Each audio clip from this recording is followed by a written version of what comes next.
We're back. Oh my gosh, what a great show we've got for you. Woo! Well, we'll see about that. Oh, that's right, you're on. You're on tonight's episode. Yeesh.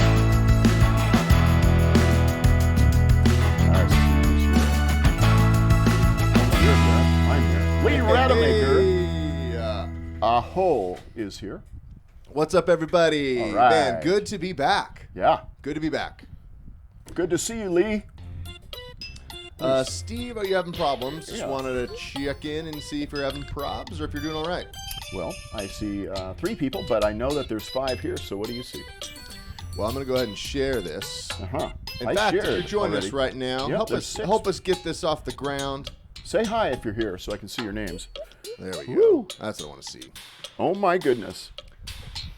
What a great show we've got for you tonight. It's been a couple weeks, Steve.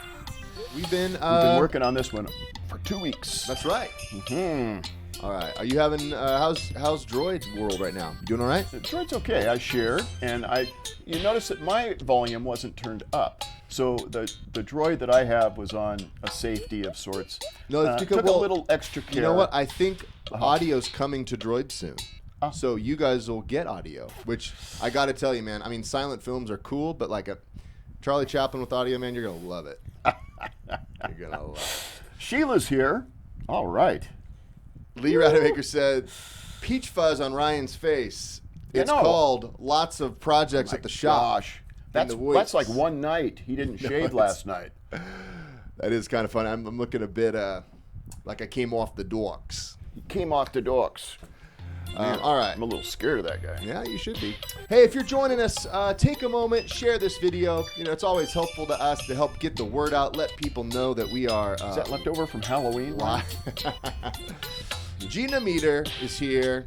We got Right. Sue Johnson, Lee Rademacher, Sheila. There's a frost warning in North Carolina. Is that right? Crazy. Wow. Bundle Gina, up. what's Connecticut looking like? And we got Joey Harris just joined.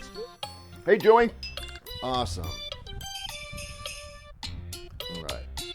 All right. So Sue has been posting all kinds of brand new videos and pictures. I noticed one of them with a bird that she's got. What kind of a bird is that, Sue? Is it a parakeet? Ooh, that's fancy, Steve. Yeah, I don't think it's a parakeet. Those are really expensive. You didn't really nail it, Steve. Hey, 50. did you share this to Axtell Entertainers? Yeah. Puppet guy Matt What? is here. Matt Brand is here? Yeah. Steve, did you share it to Axtell Entertainers? No. Okay, we do that real quick. I'm gonna drag in some photos from the insiders. Yeah, I'll do that. While you do that, I'll get prepped. Wow, you got more coming in? Wow. Got more, dude. This just in the mailbox is filling up as we speak. You know, actually, the mailbox is specifically feedback on my transitions. Oh, you have a mailbox set up just for that? Yeah, the rest is just email. It's futuristic. But for some reason, compliments on transitions tend to be snail mail. It just works better that way. Okay, got it. Got it. Let's see how I got it. Ooh, look at that Tiki sitting over there doing nothing. Oh, Usually. what he usually does, right? Yeah. He's actually quite a lively chap. Just confirming. Hey, Carmen Tellez is watching. And Keith Mossberger. You wouldn't Love it. believe. You would not believe. Love it, love it, love it. Okay, you're sharing that. Well, I'm trying to. Oh, what's that? Sharing problem? Well, it's not direct. They don't give you like a list of places to share to. I know. So Honestly, Facebook made it harder to share yeah, they to... did. I have to copy the link, and then I have to leave our group here. Bye, folks. Ooh, but then Bye. you'll log in as another metric. I know. Okay. If that works. I'm teasing. There we go. So all right. Going into my groups now. So I'm going to do this from the computer. Don't interrupt me. I'm Because working it's here. a beta. Okay, I'm going into my group. Axtell Entertainers. If you're part of this right now, boom, you should have already shared it to Axtell Entertainers. Boom, you haven't, because I just went there and looked, and I'm the first one to share it. Actually, Boom. instead of sharing some weird third-party link, I'm just going to share it natively. So, hey guys, if you want a trusted experience, click on the link I shared. Join. If you want Steve's weird link share, Boom, boom, boom. probably spam. Join us now. Rose-breasted cockatoo is what Sue Johnson said. who is 20 years old, and That's I've what had I her said. for 9. No, That's what I said it was. You said Perquita Mama or something like that. Nailed it. A rose-breasted cockatoo. It's really nice because it goes with her red hair.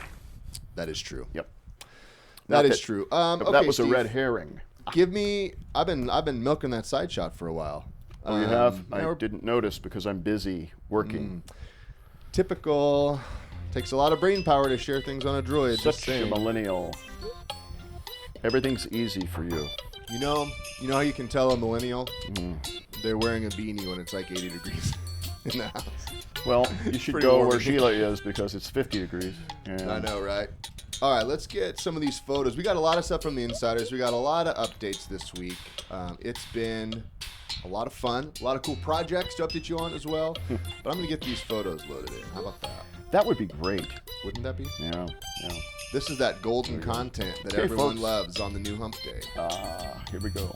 I'm coming back in, folks. Wolfie Meyer! I've shared it, so I'm coming back. He just got up. Wolfie, welcome. Oh, how nice. Glad you're here with us, man. All right. Burning the midnight oil to be here. That's an insider commitment right there. You know what I mean? Steve's hear always ya. like, Yep, don't be yep, edgy, yep, but I don't yep. know any other way. Well, Carmen's here, Keith is here, Joey's here, Sue, Wolfie from Germany. We are just... We All got right. the crew, man. Oh, Brad Ray. Brad Ray. Did I detect a Brad Ray in the house? Matt Brand. Hey, Steve, just want to check in on those muds, specifically Bounce Patrol. Yeah. Want to make sure everything is good to go. Oh, I'm not sure where you're holding it, but towards the camera would be great. Thanks, man. Gina's is here, and Sheila's is here. You don't have to chip the rims on purpose. No, I'm not. You can just show them to the camera.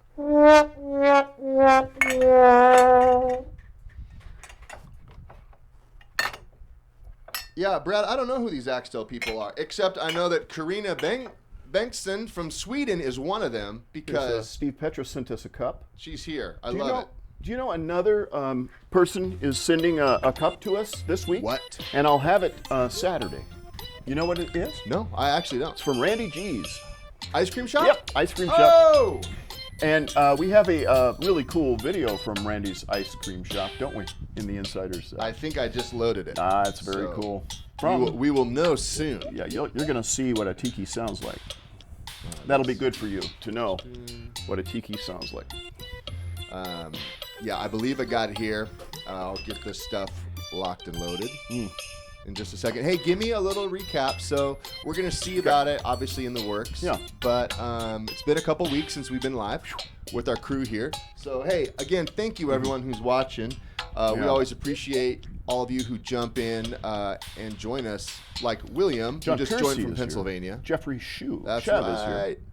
Jeffrey. Love it. Yeah, if you're watching, say hi in the comments. So William say Prioletto is here from Pennsylvania. Nice. Lee Rademacher says, my tiki mug loves hot chocolate and mini marshmallows. Ooh, he has one of the Axtell tiki mugs. That actually sounds really good. Now, my question for you, Lee, is what's the weather like in Florida right now? Is it hot chocolate weather or is it like lemonade weather? I mean, I guess you could say it's always hot chocolate weather, but it seems like it's a little bit muggy for that. I don't know. I don't know. Let's ask What- Carol what Green. say Carol you? Green has just joined us. What's the temperature like there, Carol Green? It's a little bit muggy here. We get the fog in the morning. It's kind of fun, and then it gets kind of hot. He said it's hot chocolate weather. All right, Lee. Lee, Get that sounds like cup up. Florida is the place to be. You need to send us a shot with your mug. A mug shot. You nailed it. Nailed it. All right. Um, All right. okay. Michael is here. What says? Love the puppets you make. You are an awesome artist. Thank you so much. Carol says it's balmy where she is. Ooh, would you say it's balmy here as well? It's a little balmy. It's a bold statement. Considering That's a balmy, we're in bold Southern statement. California, there is nothing to complain about. Yeah.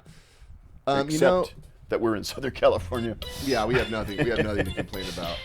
When the Excellent. weather gets like 5 degrees different. Didn't say anything about the weather. Okay. Yeah. Got it. Uh-huh. Oh my gosh. We have a wonderful show for you folks tonight. Kingston and I spent some time watching Muppets Haunted House this week. Oh, actually, Steve, that's not a movie. Muppet Haunted Mansion. Muppet Haunted Mansion. No. Tell me about this new movie that you're writing and directing and creating called Muppets Haunted House. Yeah, Sounds it's one like that Kingston is and I, this sort of like Kingston and I wrote it. After is this we watched sort of like Muppets Haunted Ants Mansion after Bugs Life? Pardon? Is this like Ants Bugs Life thing? Yes.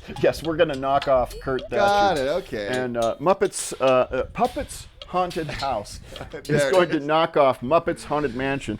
And anyway, do you have that picture? Kingston and I were. will in a second. Okay. Yep. We were watching I'll it drop it this right now. weekend. Kingston loved it. I loved it. We had a wonderful time watching it. And we get to interview the director and the writer of Muppets Haunted Mansion. Haunted Mansion is one of my favorite things to do at Disneyland. That's one of my favorite rides as well. Do you know Randy Gentry has never been to the Haunted What? Mansion at either Florida or California? That's what he told me, Randy Gentry. Are you here with us tonight, Randy? Now, G? Gina is. Oh, Randy Carlo Penso just joined. What up? From South Africa. What up, Carlos from South Africa? Oh, that's Hey, wonderful. Carlo. Oh, he already said hi. I was going to say hi, Carol Carlo. Green's in Central California, so there. Oh, this is cool. Brad Ray said, Yeah.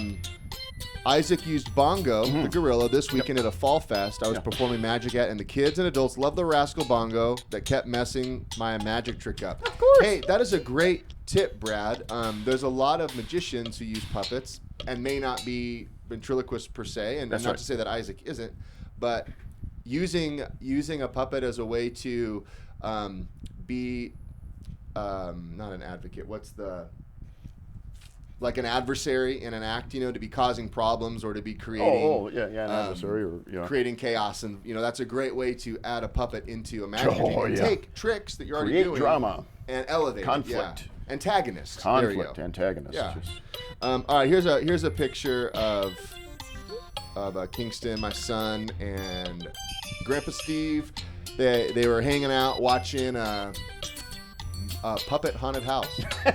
It is the knockoff generic of Muppets knockoff of Haunted Muppets Haunted Mansion. Mansion. But they had a blast. It was super fun. It was so They watched fun. it on Saturday before Halloween, and then we Yeah. all walked around. And so, So we get to interview them tonight. The director Oh. and writer Kirk Thatcher's going to be with us later. hey, I do want to know. Mm-hmm. Let us know in the comments if Michael Gelinio, if I'm saying that right, Michael, it says raining in Vancouver, Washington. We have family in Vancouver. Oh. Love Vancouver. Yeah. So much. Hit Steve with a side shot, and then back to a regular shot. Let us know in the comments real quick before we move on if you had a good costume. Yeah, we need to know about your I want to know what you wore. Because I know some of you had probably some pretty fun costumes. I actually, man, I'll try to find this picture. It's on my Instagram, but I wore. I wore the chameleon mask that you made. That was when I was I was Kingston's age, I think. I We made sculpted you- a chameleon yeah. mask. I was a lizard man. So it took me like 2 weeks to Like sculpt if I- this. I sculpted it's perfect. I had the big eyes. See if you can find it while I'm talking. If I It's did got it the now- big eyes. Steve, if I did Yep. it now, you'd charge me for an exclusive custom. Well, sure. You were just a little pup, and I was trying to interest you in the creation of latex because I thought maybe someday you'd work for me. But no, that ain't gonna happen. So, I sculpted this incredible chameleon mask. It was really cool. And it took me 2 weeks, and we I fit got it it, here. custom fit and everything. And then I sent him off to his Halloween party, and as soon as he got in the house, he took it off and never wore it again. Okay, that's not true. Here's the thing about latex on your face. It is true. I wore it again. Most masks are You made said of I never latex. wore it again. I wore it. Well, you wore 20 years later. Yes. No, here's the thing. It was really sweaty. Of course. And it was really hard.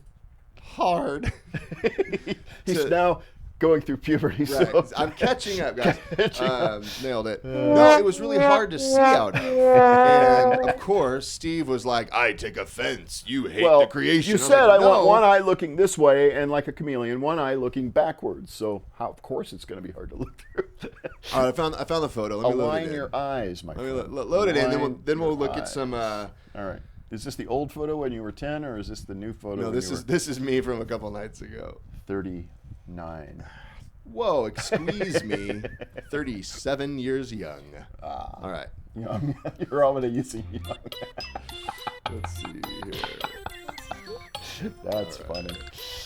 37 years young. Hey, just a reminder, if you share this video, one, we're Soup's stoked on it, but also, what are you laughing about? It's pretty funny. Usually you say years young when you're like 80. I know, right? All right, here we go. I got the photo. But, hey, if you share it, we're going to do a little giveaway a little bit later, so... Hey, we have some news from Carol about Cha-Cha. Oh. Tell me while we cover you up with my chameleon. There I am for Halloween. I gotta say, better when you were 10. It took me. I have a large face. Let's just say that mask now fits you. No, it doesn't. It looks like your head's about the size of a toe. I know, it's jammed in there. You're like Pinhead. Normally, if I just wear it from my lip to head, it still fits. But there it is, folks. That's photoshopped. I promise it's not. Oh my goodness! I know, because I made hilarious. Danielle hold the camera until I could get it positioned. Oh my goodness! Speaking of camera, oh my gosh! All right, that's enough of that. Can we do what? We gotta boom boom choo. Oh, I don't have that. Okay, got it. I know what you're talking about. Right, yeah, I'll see if I can get that loaded in for later. All right, later. Yeah. Okay. So she said that she showed a group of ladies on Zoom how to make a pumpkin pie without opening the cans, cartons, and packages. So Cha-Cha-Cha the bird did that on Zoom yesterday with Carol Green. That is cool. Sweet. Without opening cans, cartons, and packages. So from scratch. Wow. Carol, that's amazing. I did not know my birds knew how to do that. So they get educated when I send them off to you guys. Michael says, I want one of the real look masks I've seen online, like Old Man or Old Woman. Those are silicone masks made by our good friends at, well, there's a couple of places. Yeah. Colorado. Yeah. Landon Meyer. Yep. He makes some. Lee said he's Ryan never looked better. Right. Yeah, he makes great stuff. Yeah. He made Immortal Masks. Oh yeah, they're here in California, right? Great, yeah, they're incredible. They've done work with our friend Nelson. Yeah. Okay. Well, Steve, do you want to take a look at some stuff from the Inside Axtell? You guys have been sending us stuff all for the last 2 weeks, and we're going to share it now. Yep, and I just got this stuff loaded in, so I legit have no idea what's there. Okay. And just to clarify, everyone favorite segment of the show, I'm just going to... Also, it's kind of cool. Like, my camera looks like it has an Instagram filter on it. Is it one that says From the Dark Alley? Is that what it's called? From the shipyards. I'm messing. Anyways. All right. Anywho, let's check into the mailbox. What we got here? Hey Ryan, love the transitions. Sick filter, bro. Are you on Tiki Talk? I don't know what that is. Anywho, thanks for always keeping it rat-a-tat tight with the comments. Ooh, Rat-a-tat, a great band, and also a great little quip right there. That's not. Hey, thanks, anonymous user. That's not a real Ooh, here's letter. another one.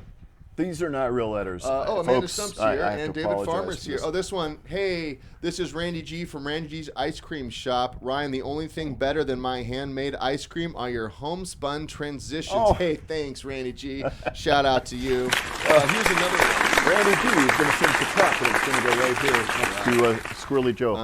You could just put it right behind my camera, and we could just say we have it. Scuba Diver Joe. Huh? You could just put it right behind my camera and say we have it. No one would ever know, because you can't see that part of the shelf.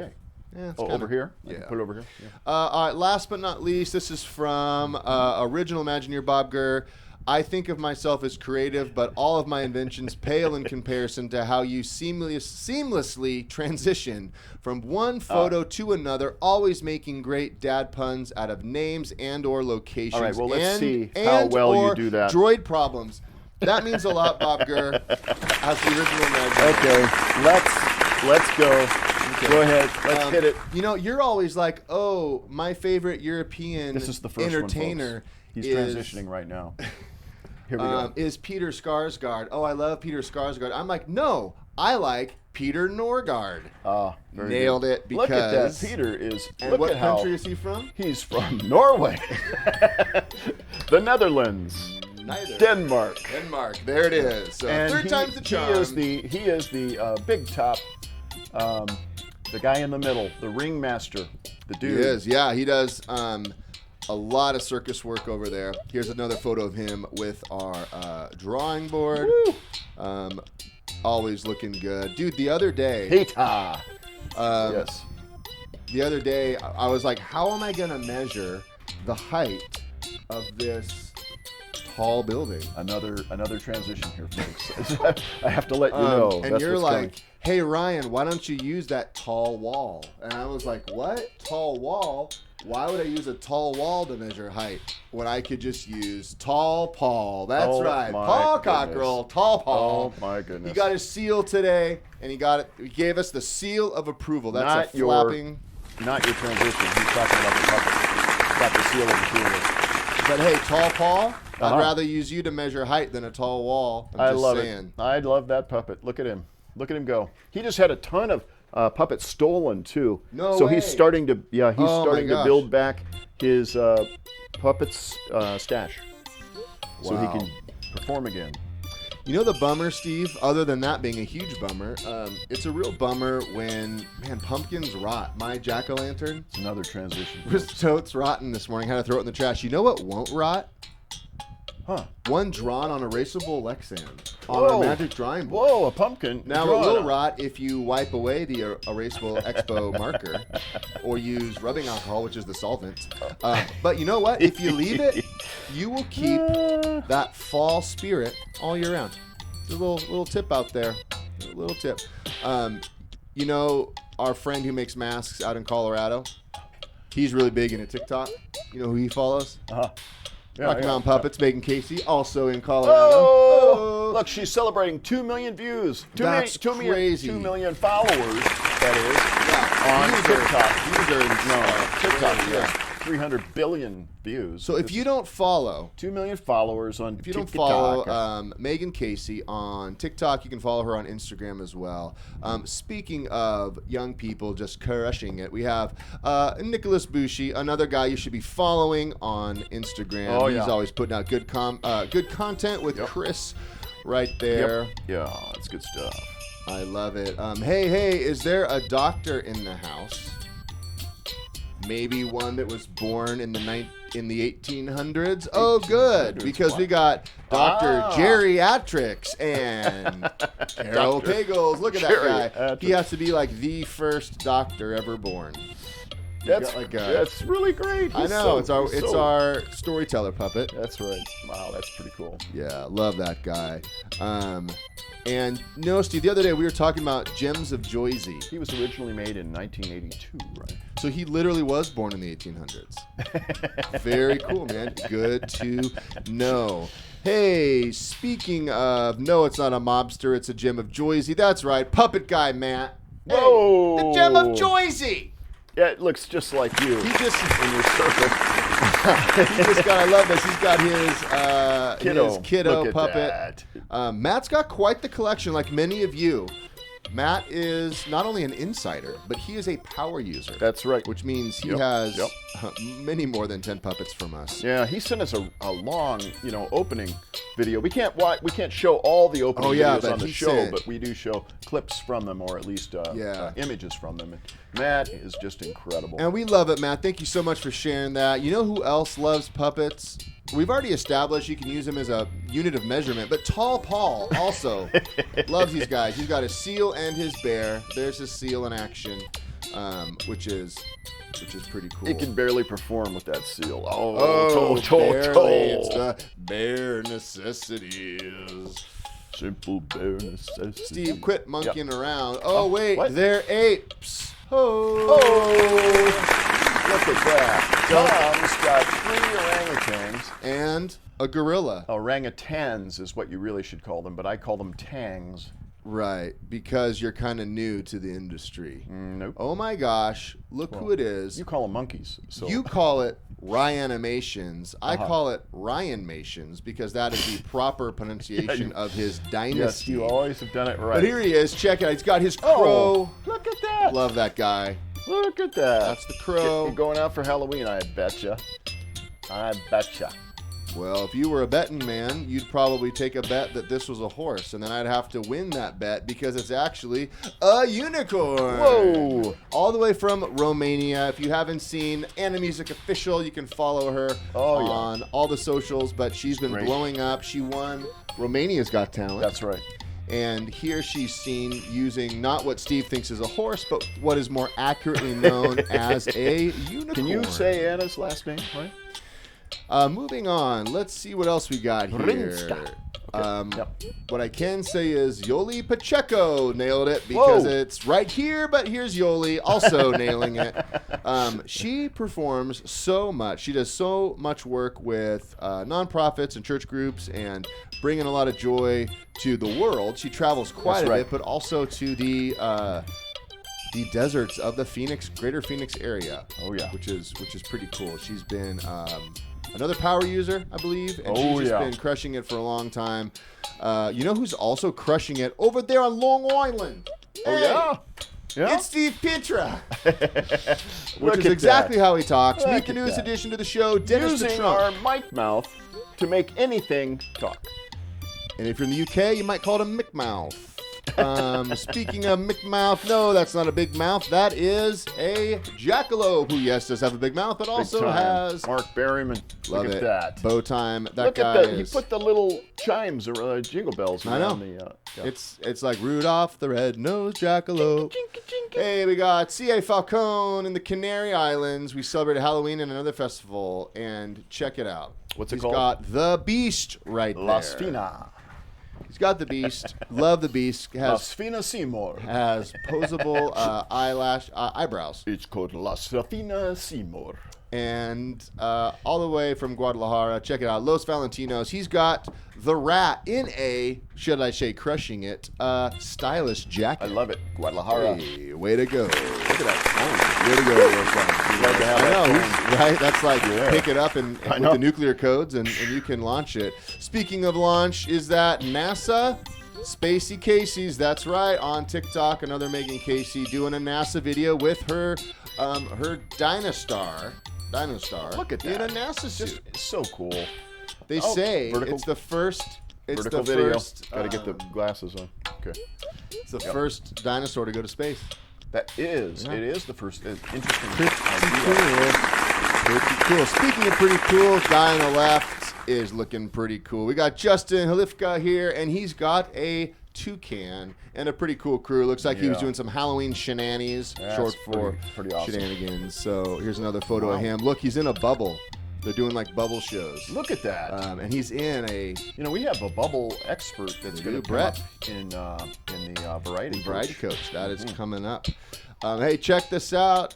You can barely see this ghost. That's right, Craig Browning. Whoa! Crushing it with his ghost bear. That's what I'm going to call it. All right, that's what we should call it. Yeah, spirit bear or blanket bear.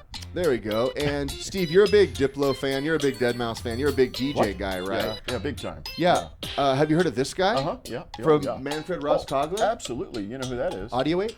Bongo Beat. Ah, Bongo Beats. Yeah. I like his older Audio stuff. Ape. His new stuff, he feels like a sellout, but he had great transitions. I love it. But this is from Manfred Ross Cogler. Very cool. And then, of course, Silly Sally. She was sharing some videos. She shared a link in our Axtell Entertainers group, which if you're not part of Axtell Entertainers, make sure you join. Oh, come on, folks. You're all going to want to see all this kind of stuff. Now, you won't have a narrated voice. Hey, Reiner is here. Reiner, just want to say Reiner says everything's hello. okay. Just want to say hello, Reiner. I got a few more photos to share. We got Bruno Magico. Check it out. He's got our Webster the Frog, and he looks like he's performing. Woo. Love it. Again, love that you're back Look to at the work. mask and how he's doing it to keep his mouth clear so you can see him talk. Or not talk, That's as a right. ventriloquist would And say. check this out. Our good friend, Lee Rademacher, with his saber-toothed tiger. And he said they were closer than 6 feet apart, so they had their face masks on. Love it, Lee. So he is the white buffalo from Florida. All right. And we got Jason David. He's got himself and Seamus. Seamus the leprechaun. Looking pretty good right there. I gotta love that. Gotta love the leprechaun. He's from the UK. Yep. Yep. Love it. Jason's a power user, has tons and He's tons got of a lot of our old stuff. puppets. And Carrie the Magish, he actually gave us a cool quote, but he was using, Oh, yeah. do you have that quote? Oh, I could find it. Yep, let me get that. Oh, but my gosh. He was So specifically cool. talking about using he says, Fred the Zombie. He loved it. He couldn't believe how cool it was. I know. Yeah. We'll find it. We'll circle back to that. I just got Here one it is more. right here. Oh, cool. What did he say? He said, wrong Carrie. Sorry. Hang on. All right. We got Vance and Friends Productions. I got it right here. Hang on. Well, while you're pulling it up, I'm just going to show. This is Vance. He's got his Bill Clinton. He also has a Trump. He's got a Floyd. He's got quite the collection. If you want to see more Bill Clinton, he's been sharing some videos.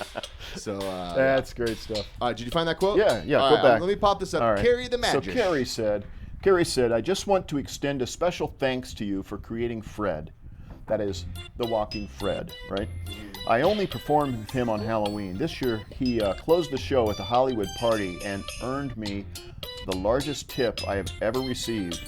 It's magic like this that allows us to provide some fun and magical entertainment for everyone. I think I will work with him more often. Thanks, Carrie. Appreciate it, man. Love it. And last but not least, we got a little video. I believe this is the one. Let's see if this works, from Randall Gentry. Randall. Ooga chaka ooga. Hello, Let me reset it. Got audio. There we go. One Here we sec. go. Here we One go. sec. Let's. Because right now it's kind of dark. Randy, turn on the lights there at Randy G's ice cream parlor, if you would. see. Just flick it over there on the left side of the wall. There we go. Ooga chaka ooga. Hello, Tiki Time here at Randy G's. Me gonna give you an awesome tour of Randy G's. Here we go. Follow me. Dining area. Cool murals on wall. Don't ask me how I can walk with no legs. Flavors. Delicious homemade flavors. Cup or cone? Me favorite is cone. Follow me. Popcorn, delicious. Toppings, yes. Follow me. Soda, water, annoying birds. Hey, watch it, Tiki. Ooh, prize wheel. Buy ice cream, win prize. Go ahead. This is where all the waffle cones are made. Do you smell the deliciousness? Waffle. Love waffle. The Holy Grail, the ice cream maker. Yes. Ice at cream. More ice cream. Oh my gosh. And a zoom Yes. light, look like. Oh, this is where I work. He's a good cameraman. This Now, is where this Tiki I do the actually dishes. does something. Doesn't just sleep. They don't always let me do tiki time. Love it. Popcorn, yeah. That is all. That is Randy G's homemade ice cream. Hooga chaka, hooga chaka. Love it. Love it. Oh my gosh. And we're Hey. going to have a cup from Randy G sitting right here next week. It's going to be right over here on this side. Okay. As you Next make to space by breaking Squirrely stuff. Joe. I mean, You keep Scuba saying Diver Squirrely Joe. Joe.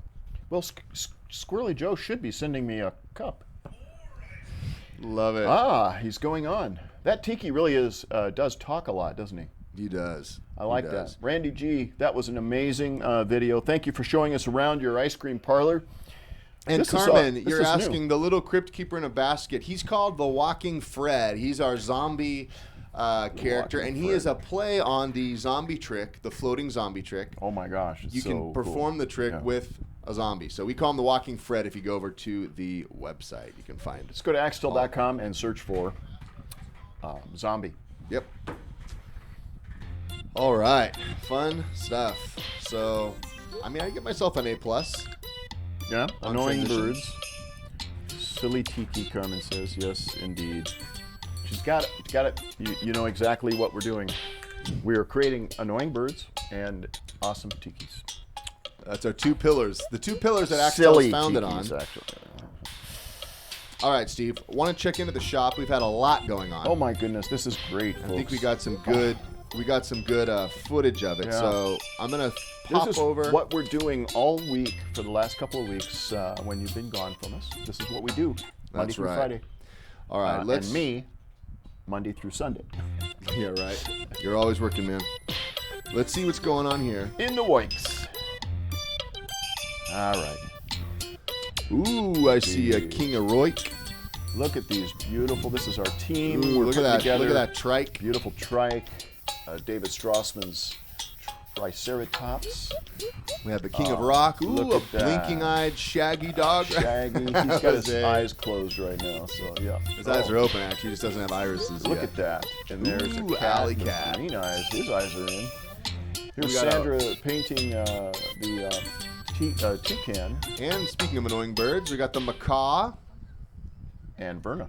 and Verna. I actually really like those birds. Ooh, there's the decay mouth. Decayed Clean Mouth and an Elvis. Love me sweet. Ooh, Wes is here's doing some Wes. cool stuff. Working on the mill. There he is. I'm working on the rail. Ooh, we're Hey, making an a actual big video tree. of me working. Management by walking around. We Let me have that So hose. Steve is I'll spraying squirt down it. Yeah, right, for the camera. Let me do it while the camera's on. Here's a snail shell. Oh my goodness! We're gonna see more about this Oh, guy. we are. Yeah. We've been talking about the snail. Oh, We got- yeah. Made a lot of progress Look on at this. that. B-boy. We are going to be talking about the snail. Oh my goodness sakes! Looks so cool. Ryan here's actually working. What are you doing? Whoa, looks like he does do his Whoa. chores. We were doing a little bit of AI. You got something in your mouth there, Ryan. You're chewing on something. Surprise. Ooh, here's always. more of the This is a big tree. Big tree coming along, folks. This tree is going to be going to Iraq So soon. Wes is testing. He's got There's the mouth movement, and here's the eye movement. From the back of the head, we're going to see the eyes moving. Left to right, they're not even moving up and down yet. These are epoxied in place. Look at all the mechanics. Look at that. It's a lot of moving parts that go into this. Now here is the big tree, the bark, the 7 trunk, latex. Took 7 5-gallon buckets of latex to fill this. Look at that. We're filling it up right now, the mold. This is the mold. And this will wrap around 55-gallon drums stacked on top of each other, as you saw, to make the tree. Here's a custom. I did this for Phil Hughes. Oh, yeah. This is a custom dyno that he's going to be taking out on his cruise ship. And he'll be, he wanted a head replacement for his famous cruise ship dyno that he's been using. Here we're draining the mold now. Put drain plugs in. You can see Wes is holding one. And we drain have it to down drain this plastic Yep. just to keep the air bubbles from occurring. Tricks of the trade. Yeah. And Jose there has created most of these tricks. Here we're parking it at an angle so it drains. This is the white latex that's dripping. It's still wet, dripping and draining out of those holes down into, actually at this point, just onto the floor. It's so little that we got as much as we could. Oh, look at the We had a chickens. visit. What? Who's this? Landon Harvey! Landon Harvey! Yeah. Dude, you got a visit from A the TikTok pro. star is here. And Love he's it. visiting us. And here is the mold. Let's see. This was it's today. drying. This is today. Let's see. Is it starting to dry? It is. The skin. latex Steve, is don't starting touch it yet. It to needs dry. to I wait till can't- Monday. Can't pull it. Stop it. Put it Stop, back. put it back. Put it back. All right. Anyways. It's in the Wikes, folks. A busy In week. the Wikes. A busy week at the shoot. Yeah, at the shop. But come on. Oh, hand me that, would you? That'd be great. Oh, yeah, Hey, you want to show it? I want to show you the snail up close.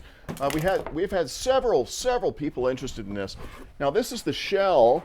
Last week, I had it. It wasn't painted yet, and this is how our client that's buying the first one wants this to be painted. And look at this. Isn't that cool? It's a red snail shell, and this is for here is his head. Look at this. Dude, together. That looks so good. Isn't that something? So it'll be something like this. Like let's take this and put it on here. It's kind of like this. They'll be walking around holding it.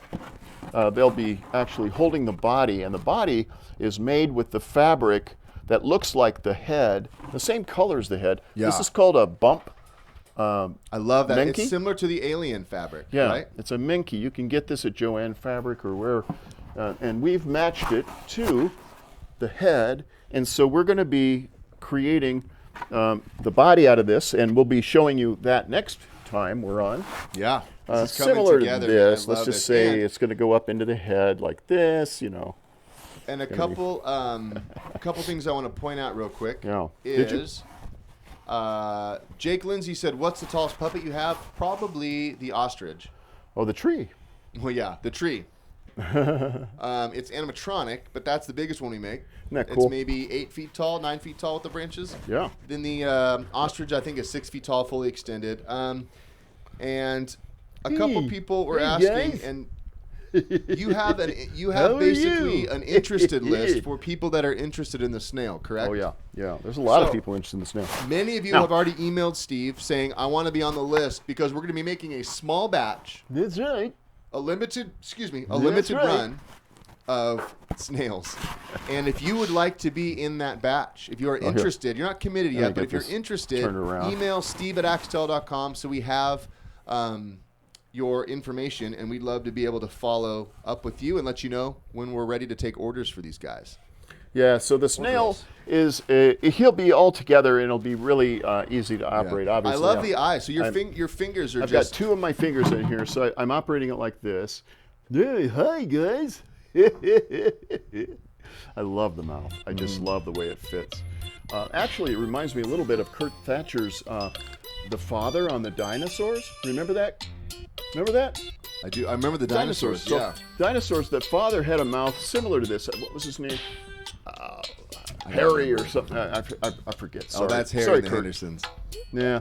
But anyway, the father on the dinosaur, somebody remind me who that was. Kurt, remind me who that was. Kurt's probably watching. Tanya right Trailer's now. watching. What up, Tanya? Yeah, so the father on the dinosaur show, the Henson show, Dinosaurs, he had a mouth similar to this, a very big jaw, and it went right into his throat and tummy. Anyway, this little snail, yeah, I'm operating his eyes, flipping back and forth like this. And so I have a question for you because some people have requested Earl Sinclair.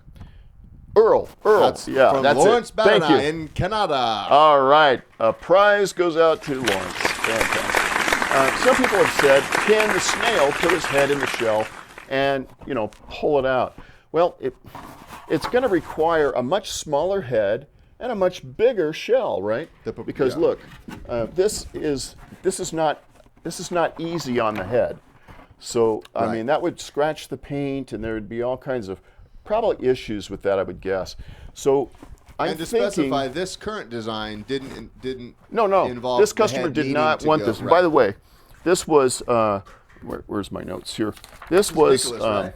Nicholas, yes, and Nicholas Cicera is the theater arts director, program director In for Wisconsin. Temper High School in Kenosha, Wisconsin. Wisconsin. Yeah. He's ordered from us before. Yeah, and this was a custom order, so but it's non-exclusive, so we're going to be adding it to our line, and so this is really cool. Dude, Nicholas I love the- absolutely loves this. I love the It's colors so you cool. landed on too. So the question is, I guess for the insiders, is it important enough to make the shell bigger and the head smaller so that it can go inside the shell and somehow pull out like this? That's the question. Okay. All right. So if you'd let me know, is that important, or is it just to have the snail puppet like this? You'll be performing it, holding on to it like this. Gwyneth nailed Earl Sinclair as well. No, thank you. Yeah, let us know in the comments. love Jake it. Lindsay wants to know, does the love snail it. have a name? I don't know yet. Slimy. Come on, man. I don't think so. I'm sorry. That's not my real name. Help me out. What should my name be? Chuck, oh my gosh. Chuck, Yeah. the Chuck? legend No. Chuck Lyons? is here. Chuck And Lyons is my name. Chuck and Lee Rademacher both say no, it's not important for the head to go in. All right. But then Carlo Penso says Yeah. the shell should Absolutely. be bigger. Then Jeffrey Shev says the snail is so cool. Yes, head come out of shell. Guys, we are split. All right. Very cool. I don't know if we're going to solve, guys. I don't know. This may divide the insiders. I just love the fact that it looks so good together with this fabric. Look at this. Now, Is a that question something? I have for you. Yeah. Did you sculpt it Yeah. knowing you were going to use that fabric? Oh, absolutely. Okay, yeah. so you Yeah. mimicked the bumps to be a similar dimension. Similar dimension. Obviously, I did not want this. This is a very. That's the same fabric we use for the alien, This right? is a very symmetrical bump. On the face, I did not make it that way. I made it a random bump so that it would look more organic up here. Right. But yeah, absolutely, it was designed to go with this. Now, Steve, Yeah. Lee said just make one of each. Yeah. Lee, Okay. Leave Thank it you, to Lee. Lee. Hashtag leave it to Lee. Slugger. Ooh, that's a good All right. name. Sluggo from John Piercy. Slugger from William. I love it, Slugger. Ooh, Carlos said it. Slugger. Carlos said I'm writing that down. you could pull magic trick silks and everyday items like out of the snail shell. Maybe If it was open. if it was, or are you saying if it was bigger, yeah, you could maybe use it that way. Uh-huh. You could make one run with it, go with the shell, other without it. Yeah. Sluggo, Speedy. Jake Lindsay call him Speedy. I love Speedy too. We could call it Chuck Lyons. Call it Chuck Lyons, yeah. Chuck Lyons the snail. Chuck, everybody calls Chuck Speedy anyway. So. Right. Chuck, how goes the newlywed situation? Chuck said Slowpoke. Carlos said Speedy. Love it, man. That's hey, how it's going, Slowpoke? Oh, no. These are names for the- no. yeah. No, okay. Got it. you're a hoot. You're a real hoot. Yeah, Hit you with a side shot. I'm a hoot. Bam. I look love at it. that Slugger side and shot. Speedy, two great names. All right. You probably want to call him Shelly the snail. No, Snaily the snail. Done that, been there. Ryan, Yeah, boss. we have an incredible performers spotlight. You don't this mean evening. Simon and the Jones. Is this a vertical video? I can't remember. Sheldon Ooh, you know what? Is this a vertical video? You're protected against millennial videos now. Oh. They won't catch you off guard. Oh, Um, how? How is that? well, because think millennial, Mm-hmm.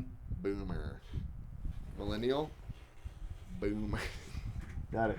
So you're protected. Okay. You're protected. So I don't think so. I think you're I think safe. Simon did a horizontal video for us. I think Simon understands the world and understands He that does. while vertical videos are does. great sometimes we just want 16:9, friends. You know. Let's check in with Performer Spotlight, Simon Jones and the Love it. Jills. Performer Spotlight.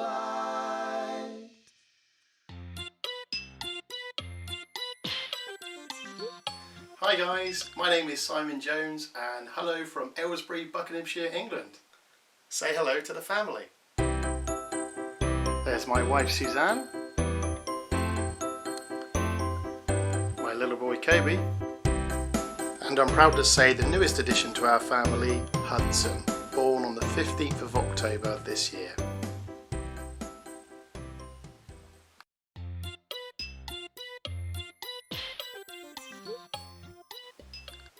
So here we have Draco the Dragon. Hello! And he likes to always try and get on my nerves. No, I don't. Yes, you do. No, I don't. Yes, you do. No, I don't. You're doing it now. And here we have Feathers the Parrot. Hello! Yes, he gets quite excited, so I have to try and control his sugar intake. Did you say sugar? No, I didn't. Sugar? No. Shh. So, we primarily perform at children's parties, and we're now in our 13th year. And up here we have Marvin.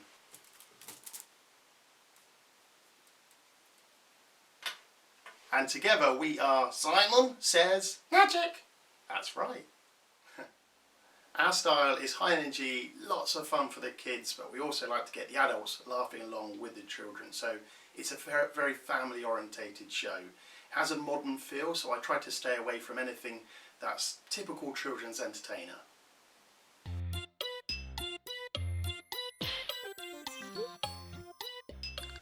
So I of course use the Axtell parrot, and he is the very first puppet that I ever owned. So I've had him since 2009, but sadly he is due a replacement. Huh? Doesn't matter. So I also use the Axtell Dragon.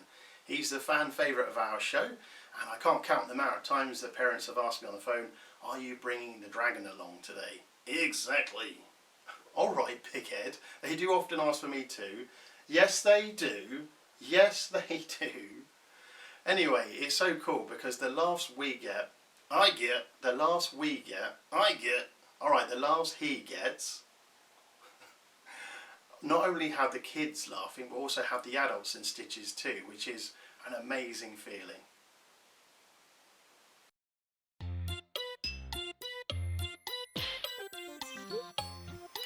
So I just arrived at the show and the birthday child was so thrilled to meet me. He came running up to me, gave me a massive hug, which of course was nice. But about a moment later on, he pulled away from me, flipped his head and shouted, "Mummy, mummy, mummy, I've wet myself." And yep, I reached down, touched my leg, and it was a little damp. Yes, he peed on me.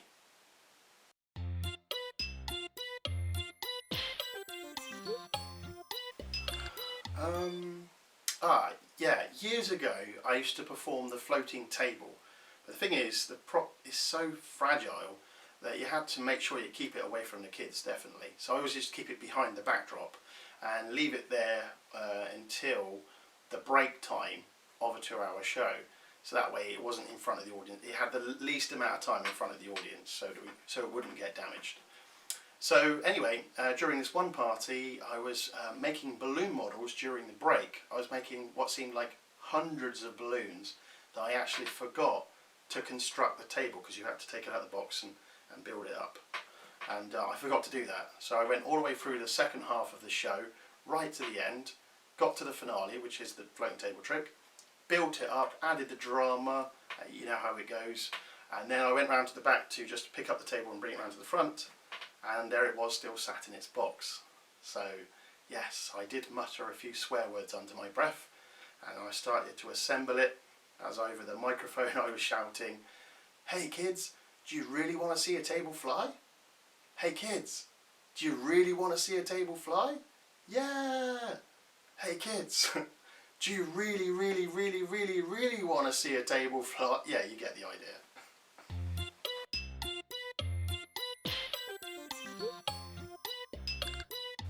So when we first went into lockdown, me and my son entered an online Sooty competition.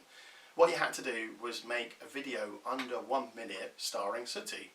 It was lots of fun to do, and amazingly we came second place. And we received lots of positive feedback that got me thinking, if I could make a video like this about Sooty, why don't I make something to do with my brand, to do with Simon Says Magic, with Feathers, Draco and Marvin. And so that's what I did, and so I set out making videos and the YouTube channel was born.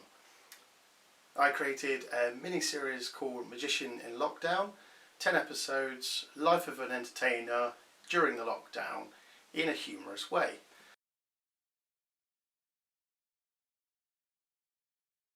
I also created a movie, a 10-minute movie, which starred Draco, Marvin, Feathers and myself. And it was all about how I became a magician and how I met each of the characters going along a journey. I found it was the perfect thing for children to watch prior to me showing up at their birthday party to get them excited about the world of Simon Says Magic. If you'd like to join us and help the YouTube channel grow, please like and subscribe. I'd like to finish by saying a big thank you to Steve Axtell and his fabulous team for having us on the show. I'd also like to say an extra big thank you for all the incredible work you do at Axtell designing these incredible puppets and allowing us to use them in our shows. So thanks again, take care everybody, bye bye. Simon Jones, everybody. Bye, Simon. Simon Jones. Bye, Simon. Dude. It's so wonderful to hear from people around the world using our puppets. Well, the fact that he made a 10-minute movie, I mean, 10 minutes that's a long time. Yeah. And that's a lot of work. And his shots look super clean, man. So Simon, way to go. Love it. Thanks for sharing We that all with love us. So excited. All right. Well, we have an amazing special guest with us tonight. Hey, the buddy. director of Hey, buddy. Puppet Whoa, Haunted whoa, House. whoa, whoa. We're not interviewing the director of the generic knockoff Puppet Haunted House, Steve Axtell? No. We're interviewing the Muppets Haunted Mansion. Director excited. I and can't writer wait. tonight. It's right But up my alley. On a streaming app. Before we get that Yeah. to that spot, I need for you to do some chores. No problem, man. I need you to take We'd love off. And Yep. it's not just about taking off. It's really about what you're doing when you're away. Okay. So I'm gonna switch it up tonight. Okay, we built a new barn. This one's just for you. Wow. And there's one. Hey, real quick. Wait a minute. Whoa. Well, what? no. I said wow, and it made me think of Owen Wilson. And there's a funny audio clip going on Instagram where it's a. Why are you interrupting? Hold me on, it's when an I'm telling you amalgamation about your of chores? him going wow, wow, wow. It's from all his movies, and it just shows different scenes to him going wow, wow, wow, wow, wow, wow. Well, that's interesting because It's super interesting. I'd love to keep talking about it. in the third barn that we created just for you, this is to test your tenacity. Totes test my tenacity. Got it. It's Triple T. It's a pink barn. Okay? No problem. Go past the red barn to the green barn, go past it to the pink barn. And in the pink barn, there is one animal. And it is an emu. Okay. More of an ostrich guy, but this will be fine. It's Similar an emu. family of genus. Yep. You got it, man. I'll handle it. No, wait a minute. Hold it. Yep. You don't know what to do. You want me to feed it. No.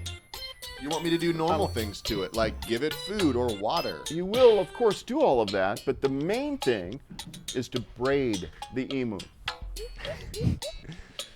Got it. Okay? Okay. I don't care if it's a three-wave braid Okay. or a double twist braid. Double's not a braid. You got to have 3 to braid. Takes 2 to tango. Takes 3 to braid, Well, my that's friend. after you braid. Am the I three, right? You twist them into twos, and then you. Okay.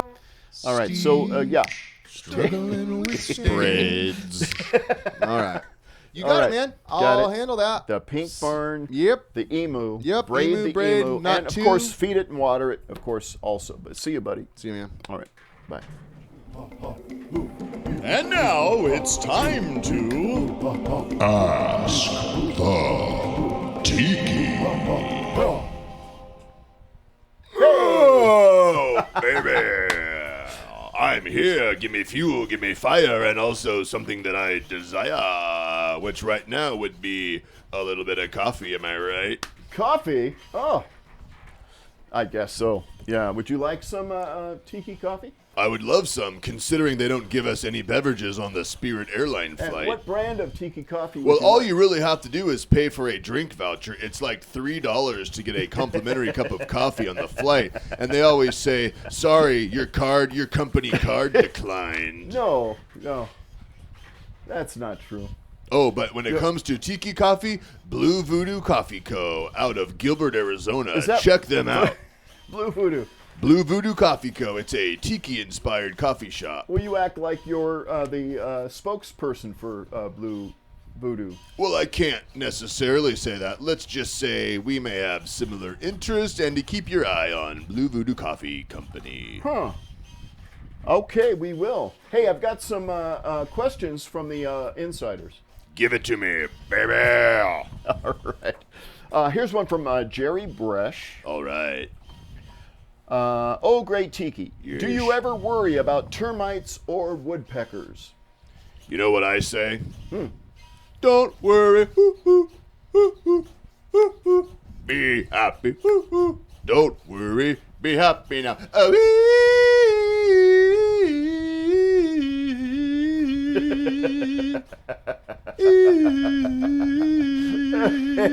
My eyes telegraph my vibrato. Yes, I'm constantly worried. The zenith of my anxiety is any sort of wood-eating bug like termites. So I spend 100% of my time thinking about it since I sit on a deserted island by myself and sailors barely ever talk to me. Oh my goodness. Johnny Piercy has one for Johnny boy. Wow, stay golden, Johnny boy. Mr. Tiki Sir. Pony boy, but you guys all get the reference to The Outsiders by Coppola. Oh, there you go. Francis Ford. Mr. Tiki Sir. Thank you. As we look toward Thanksgiving, what Yeesh. are you thankful for? Oh man, I'm thankful for this flame on the top of my head that keeps me warm on my cold nights where I'm alone, waiting for my not very comfortable, lots of layovers flight to the studio where none of my costs are comped, where I don't even get to go to the tiki garden in the back, and I don't even get a cup of coffee. So all I can say is, this fire is my only friend, I guess? You get blue voodoo.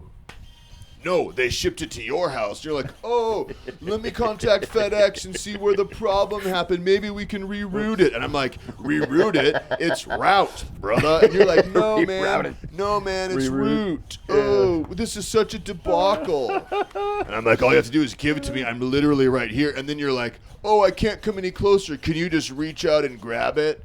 And I'm like, of course not. And then you always play that song, reach out and touch me. And I'm like, I get it, bro. I don't have any arms. Lay up, okay?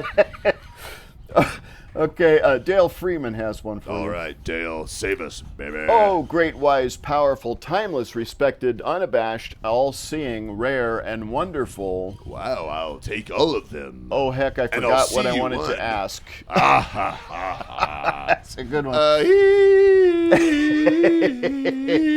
All right, here's one from Carol Green. Carol right. Green from Central California. She says, I met you at the CAX convention. I remember that. When it is raining outside, how do you protect yourself from getting wet? Well, obviously, I hope that in a light drizzle, the evaporation caused by my flame atop my head keeps me a little bit dry because it evaporates the water, turning it into a soothing mist, much like a steam bath. But alas, when I'm here in California, where when it rains, it pours, let's be honest, no one's prepared for rain. It rains for like one day, and every freeway shuts down. Every hillside turns into a mudslide. It's crazy. In that case, I just have to... It never rains in California. But when it does, everything shuts down. Am I right? It's true. Am I right? Am I right? Am I right? So, Am I right? yeah, I get pretty wet. Luckily, even in the large surf of the California coast, I can breathe easily because my nose is so big. All right. Lots of oxygen flow, baby. It's a good thing. Here's one from Joey Harris. This just in. Oh, famous Tiki. If you had arms, what would they look like, and what would they be made of? Well, they'd be made of muscly, sinewy strength, of course. Picture bulging lats and delts and tries and bis. I'd basically look like the 80s toy Street Sharks. Sharks that rollerblade and have huge arms, Teenage Mutant Ninja Turtle style. And where would they be Actually, on you know what? Where would they Oh, good point. They'd be at my shoulders, obviously. shoulders. Okay, here's the thing, bro. Honestly, if I had arms, I'd end up with T-Rex arms where I couldn't even grab anything. I couldn't even cross my hands in front of me to express frustration because my fingers wouldn't touch, most likely. What do you think of this little guy right here? I don't want to talk about it. We're supposed to be splitting rights. He's like getting all the attention because he's so portable and so affordable. He works with AI, blah, blah, blah. So do I. You get royalties for him. Oh, yeah, it goes to some P.O. box I've never heard of. Ironically, the P.O. box sounds like your personal. Okay, here's one from Sean McMaster, the variety I know. coach. Sean Mickey Mast. Yes. He says, woodpeckers. Hey. Benevolent and environmentally important friend or life-threatening feathered demon creature? Wow. I'd say Sean. And by the way, Sean's a variety coach. He's got a course coming out soon on beginner and intermediate magic. That's right. I've learned a couple tricks. You have. Steve, pick Sleight of hand? Hold on. Okay. That was a low blow. Real quick. Pick a tooth, any tooth. But we don't have time. Anyways, it's amazing. I would have to say that they are definitely a nuisance, but at the same time, they're pretty cute. So while they're boring into my brain with their really strong beaks, am I in pain? Why, yes. But they're also one of nature's wonders. Their tongue wraps around their brain, Steve. It's incredible. Wow. Do they tap in rhythm for you? Yeah, it goes like this.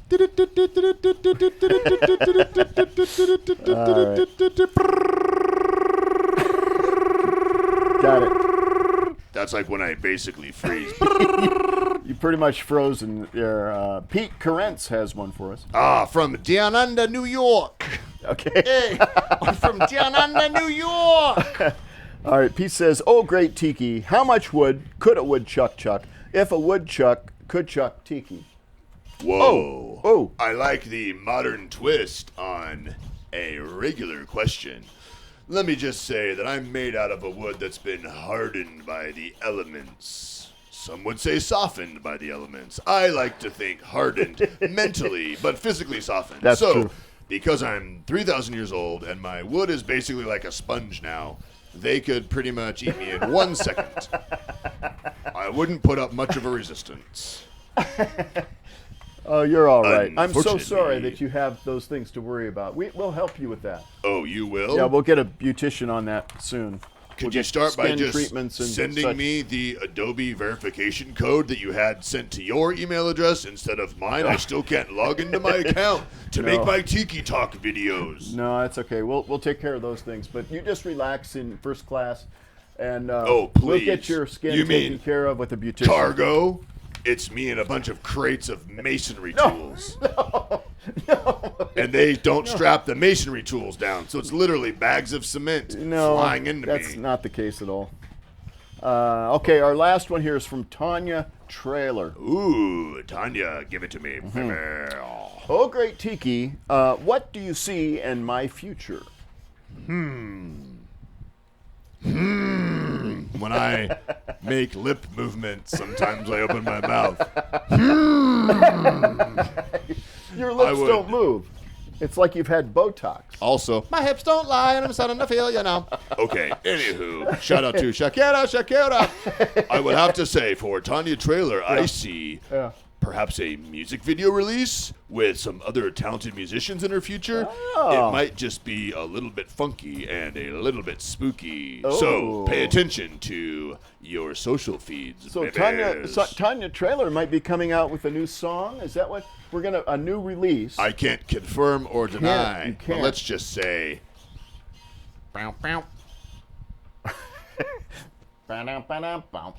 Yeah, I hear you.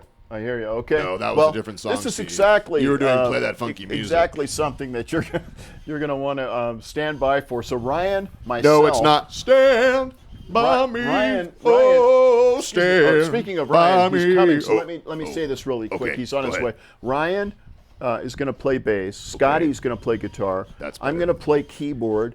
Okay. Are you in this? Are you playing I'm playing marimba. marimba? And Tanya is singing a really cool song, and it's coming up. We're going to mix it, and we're going to see it. We're going to show it on Facebook. So keep watching Love for it, that. baby. All right, Thank till you. next Very good. time. See you okay, later. he's on his way. This has been another episode of Ask the Tiki. All right. Woo! Okay, oh, man. man. Glad you're back. How did it go? Well, it's like 75 degrees out, and I'm wearing a beanie, Steve. You only have How one thing to you do. think- One thing to do. How do you think it would go? This is exciting. Huh? Whoa, you're really Yeah. drenching. I perspired from doing work. I'm How's your hair I'm sticking not up used when you to took a this. beanie off? Mine would be laying down from any hat. All right, here's the deal. Found the pink barn. Yeah. Found the emu. Oh, you did? I did. Yes. This might be the first time, folks. Fed it. Oh, you fantastic. Watered it. Great. Checked to make sure it was vaccinated against farm things, right? Farm things. Farm things. Checked that it was getting ample aerobic activity to keep heart rate up, to keep it that's good. healthy. That's good. Yeah. Check to make sure it's having fun. To do that, we logged into Disney Plus and Hulu and Amazon Prime and HBO Max and Netflix, obviously. And there's a couple great free Roku apps that actually have a lot of content, great documentaries. Watch one on Tom Petty and the Heartbreakers, Echo in the Canyon, one about the Laurel Canyon Folk Boom. Just a lot of stuff. Emu loved it. And then, but did you take care of the thing I told you to do? Here's the thing. I said, shall I braid your hair? And they said, I want it twisted. I said, I can't twist it. Twisting is 2 strands. I was explicitly, nay, implicitly, both implicitly and explicitly asked to braid, and they said, you can't. So I went on Fiverr, tried to find someone that knows how to braid with just 2 strands, and I could not find someone with those skills. TBD results. Back to you, Steve. So no. I mean, to distill... At least it's been, that's okay. At least it's fed. To distill everything I just said down to a no, it just feels a bit reductive. It's like saying The Office is a fun show. Like, come on. Okay. Got it. Thank you. Thanks. Hey, you're welcome. Thanks for at least feeding and walking the I didn't walk. around. No, I didn't walk. You said something about aerobic activity. I checked if they were going how to do get you it in know? the How did future you- from someone else. They said yes. Who? I just built the barn. No one else knows about it. So you didn't walk.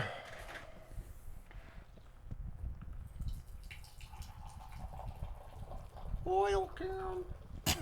Yeah, this is kind of impressive. It looks like I'm pouring it on my keyboard. I hope I don't, or my phone. You better not. It's right underneath You it. better not. Anywho, hey, we had the chance to sit down, and by we I mean Steve, and by me I mean behind the scenes making it all happen. You sure did. We had the chance to sit down with the one and only, no, not the director of the generic Puppet Haunted House, but the director of Muppets Haunted Mansion, buddy. Mr. Kirk Thatcher. Unbelievable. Check out this interview. I think you're gonna enjoy it.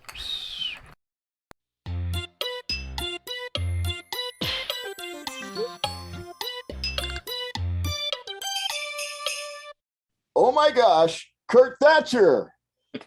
Hey, Steve, how are you?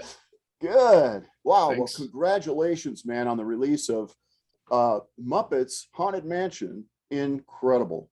Thank you. Thank you. It was a lot of work and a lot of fun, but it was a project I'd wanted to do, not necessarily at the Disney Haunted Mansion, because I've been thinking about it when the Henson family owned it, but doing a Halloween special with the Muppets.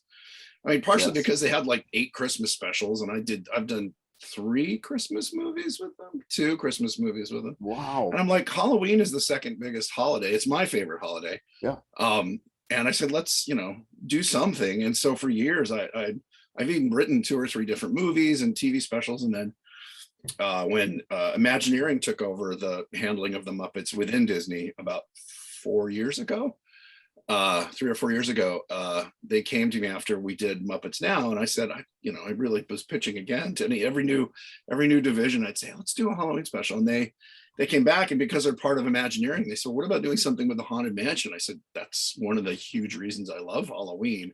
Perfect. When I was a kid, I had the album. I'd walk around, starting around 8 years old, so around 1977, about 70.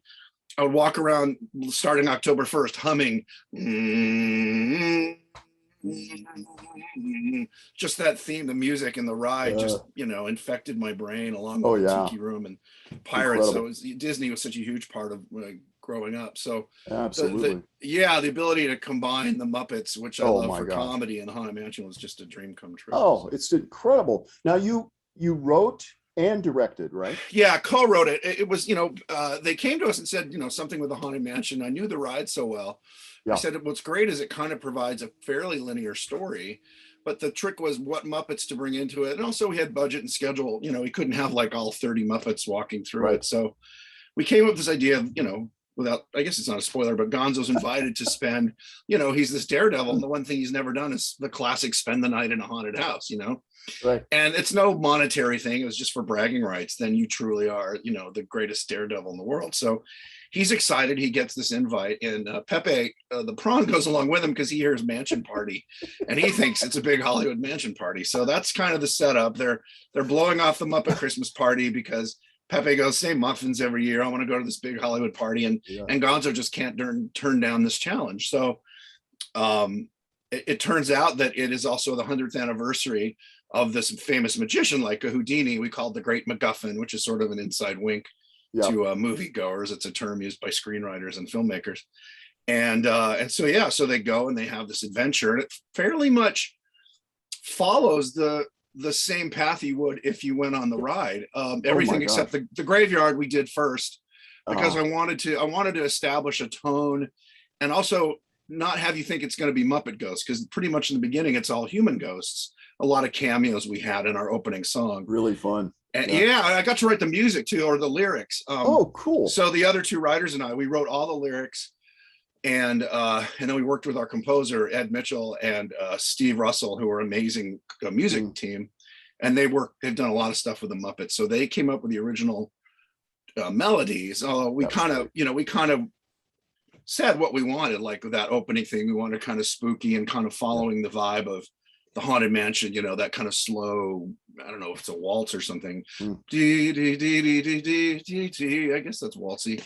And then for the big show number in the middle, we wanted like a big band thing, big swing music, something reminiscent of Be Our Guest, and also You Never Had a Friend Like Me, just sort of one of those big showstopper numbers. And then when we were doing the bride's kind of seduction song for Pepe, I had written the first set of lyrics I'd written out, kind of like, you'll be my bride and I'll be your groom, down a spooky room. I kind of wrote it to the Haunted Mansion theme, but I never shared that with the composer. I just wanted a rhyme scheme that I knew worked. Yeah. And so we were talking about it. I said, what if we do it as a tango? Because Pepe's Spanish, and he's not South American. He's a Spanish prawn. And this ghost, Constant, is trying to seduce him. So I said, what if she does it as this seductive tango? And we both got excited. And it just came out to the dun, dun, dun, which to me just seems so Pepe, and Taraji Henson had a ball with it. So it was great. I got to, I mean, all these things that I love to do, besides directing, but write and do the music and the lyrics. I should say the lyrics, because the music was separate. But it was, it was just kind of the cherry on top that I got, because the last things I've directed for the Muppets I never get to write. Well, except the Hollywood Bowl and the O2 show, I was a co-writer. Yeah. So it's just so much more rewarding when you create something on the page and you kind of visualize it and then bring it to life. And now I can see Gonzo as a lead character, but how did you happen on Pepe? Well, I love Pepe. I helped in the creation of him, and I like him because he's a jerk. I always said we needed our Daffy Duck. Because the Muppets, when I joined them, it was 86, and they were all kind of, sweet and soft and were nice to each other. I mean, Piggy could be a little jerky, and Rizzo, but nobody was really just a selfish jerk. Yeah. And it drives stories, it drives the guy who's not evil, but selfish and sort of self-possessed. And I mean, Pepe, Bill Beretta, brings so much to that character. Yeah. So this kind of combination of me wanting that sort of thing and him bringing this Spanish. Cool. It's like an impression of his aunt. His aunt is from Spain. So, how fun. And then she would say things like, I want to do that, okay? She would end these sentences with, okay. So it just was this kind of character popped out of his head, and it was so fun to write for. And it was also a good foil for Gonzo, because Gonzo is so obsessed with being scared and all this. And Pepe thinks he's going to a party. So as soon as he finds out this place is actually haunted, he's terrified. And so he just wants to go. And he's not like Fozzie where he's crying. He's like, okay, let's get out of here. Like, we need a plan. We got to go now. Of course, until he's seduced. So it was a good mix, because we did talk about, like, if it's a Kermit and Fozzie, and Kermit would just be like, all right, he'd be a little practical. Fozzie would be crying in the corner. And we didn't, it just seemed like a good fit, and also to really kind of milk the comedy. But it's funny. A lot of people ask why those two. Thank you. Yeah, it really worked good. And it's such a wacky combo that I think it's just going to stand out in the history of the Muppet films as one of the greats. It really is. So. It's really, really good. We just loved it. I watched it with my grandson, my perfect test. Yeah. Oh yeah, you sent me the picture. I got 2 thumbs up from him. Yes, loved it, man. That was awesome. Well, and we wanted something that the adults, and Jim Henson, when I started working, when we talked, the Muppets are not a kids show. It's kid friendly, it's family, 4-quadrant, if to use the showbiz term. But the idea was that it's as fun for your parents. I mean, if you like silliness and comedy, it's funny, the hardest age, we did testing when we did Muppets Tonight, and they did testing like they used to do with TV shows. And we scored super high numbers, except men between 18 and 35, because it's cars and girls in bikinis and beer. And it's just not the Muppet. I mean, unless you like comedy. But I think, I personally think of them more like Monty Python. Like, to me, they're just silly and absurd. And I can't, and this is my take. I know other people want sort of sweet stories about them. And I think the sweetness is inherent in the characters. Yes. So whatever story we tell, there's still going to be sweetness there. We don't have to bump it up, or else it becomes Hello Kitty or a Sesame Street. Yeah. So it's really great. It was fun. Thank you. You had so many different characters in this. I mean, there were appearances by everyone, I think. Yeah, we tried to Piggy in the glass ball. Yeah, right? Madame Pagoda, we called her instead of Leota. What's great is there's a real deep cut Easter egg. The woman, when the Gonzo and Pepe leave, and Piggy goes, Kimmy, there's a spot on my glove. The woman who comes out, her name is Kim Irvine. Yes. Her mother played the original Leota. Oh, that was her. Okay. Yeah, and then Kim now plays Leota in the makeover for Nightmare Before Christmas. It's Kim's face doing the dialogue. Oh, and that's Kim. Cool. Kim is also a major Imagineer, like a head of the department. Yeah, I was going to say. And she's done all this work, so it was a real honor to me. I knew who she was, but I'd never met her. So she came in and was just delightful. And it's such a fun little homage. And it was the Imagineers who suggested it, and I was like, oh my gosh, that would be great. And she was excited about doing it. I've heard her speak, and whenever she goes to Disneyland, I mean that her mother is right there, and she hears her all the time. That's her mom and sees her. Yeah. So cool. I think it's not her mother's voice, though. I think it's her mother's face, and the actress. Really? Yeah, the actress who did the voice, I think, of the stepmother in Cinderella did her voice. But I think the one where she's saying goodbye, that one. Oh, that is Leota. Yeah. That is Leota Toombs, which is her real mom's name. So Ed Asner made an appearance in this. Was that before he died? Yeah, it had to be. Even though he played a ghost, I didn't know if you just pulled his voice together. No, that's Ed. He came in. He was very frail but hilarious, and he was in a wheelchair. But man, he was funny. I got to talk to him for about a good hour, setting up, because we set him in, and we don't want to tire him out, so we had a stand in, and he was in a wheelchair, so we kind of set it up for that height. And the gag was that he toasts, and he did have a line. I was a little upset they cut it out, but I don't know if they thought maybe it was the line was, so his glass shatters, after the opera singer hits the high note. And he goes, well, I was trying to cut back anyway. What a little gag. So they cut it out, but I thought maybe they thought it would offend people who were trying, alcoholics. Yeah. I don't know. I was a little bummed. I'm like, geez, he at least had a line. But he was great. But I just talked to him about working with Ted Knight, because I grew up watching Mary Tyler Moore, and Ted Knight, the kind of the big blowhard. And he said he was the funniest human being, the nicest, and one of the funniest humans he's ever worked with, until he worked with Will Ferrell, which he did in Elf. Yeah, Elf. And he said Will Ferrell was just right up there with Ted Knight, and just could not be funny. Just everything he did was funny. So talking with Ed Asner about TV comedy and two giants like those two was a marvelous, incredible. All our cameos were great. We had such luck with from Will Arnett, who had that great deep gravelly voice, Exactly. Played the ghost host, like kind of a serious, no nonsense guy, and right. Yeah, no, Arrested Development, was he? Yeah, he played Job, but spelled with a G. It looked like Gob, and he was a magician. I'd forgotten that. I knew he was in Arrested Development, but I forgot that he was a magician in that. So it was a fun little callback that he was a magician in this too. Like a 1920, like a Harry Houdini. Yeah, some good casting. And John Stamos. John Stamos, or as Pepe calls him, Juan Stamos. Juan Stamos. He's a big Disney fan, it turned out, and Mansion fan, and he was great. He and Pepe, Bill doing Pepe, had like an 8-minute scene. We had to cut it down to the 2.5 minutes or whatever it was. But they were just riffing, and it was hilarious. And the original version was a little longer, but they just wanted to trim it up. But he was just fun and silly and had a great time. You see him in the end dancing, and all our cameos. The nice thing about the Muppets is it pretty much brings out the kid in everybody who likes to play. If anyone agrees to it, they're never grouchy. Even Will, seems like kind of a pretty serious not grouchy, but he was great, and he would ad lib with them, and just to kind of keep the energy up between takes, he would be goofing with the two puppeteers, Bill and Dave, or Pepe and Gonzo, in character, which was great. So they'd be, you see these things where he's talking to them, and you just think it's with two other actors, not realizing, there's two puppeteers down there. That energy I try and really keep going on set, because I think it does translate. I don't know. I've been on sets where they're doing comedy. It's very serious, and it works that way too. I kind of like to keep it light. So especially when you're on the schedule here.